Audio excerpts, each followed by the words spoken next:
Close your eyes. Shake head yes. Shake head no. Keep your eyes closed. Come back to you feel comfortable. Don't open your eyes. All right, so we got a little bit of head lateral flexion.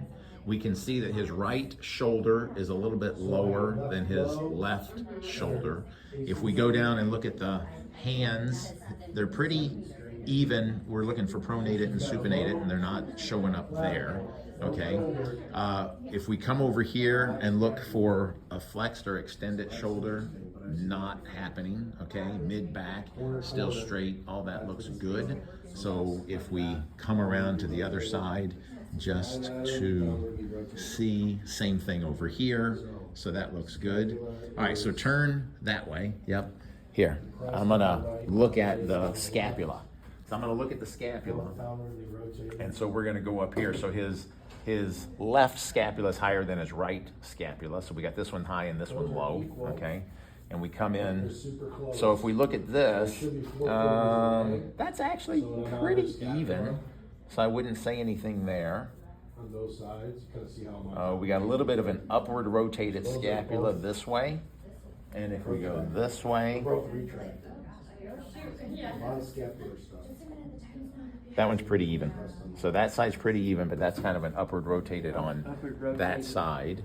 Okay, now, so from here, I'm going to turn you around, and we're going to look at your hips. So we're going to go hips, and we're going to go left is higher than the right. So this one's higher, this one's a little bit lower. Okay, if we go ASIS and PSIS, that's a little bit low, that's about normal. And if we go here, ASIS, PSIS, that's about normal there. So I'm gonna have you sit on the chair. And you can take your shoes off. That way we can just look at your feet here for a second. So if we look at the feet, okay, so they're basically kind of looking at me. So toes are extended. I'm gonna say the feet are dorsiflexed. They're not everted or inverted. They're not supinated. Let's have you stand up. Yeah, and not pronated or anything. Okay, cool. And so last portion is we're gonna have you.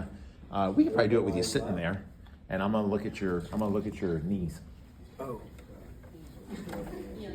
So we're gonna look, we'll go like this, and we'll do the hips on the laying down. So that's a little bit outside, which is what I want. So that's good. I got to go on this side. Sorry. And if we go here. And go,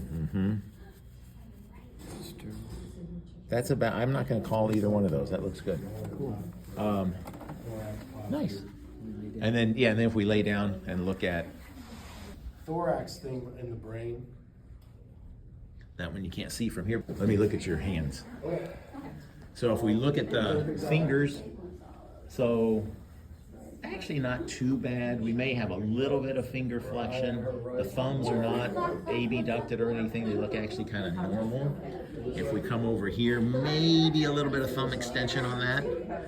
We could possibly call.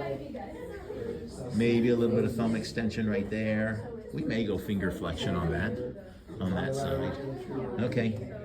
And the wrist, pretty straight, not ulnar or radially deviated. Cool.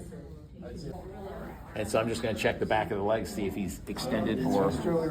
Oh yeah, I'm going to say he's got a little bit of extended knees. Yeah, because it's pushing back. Yeah.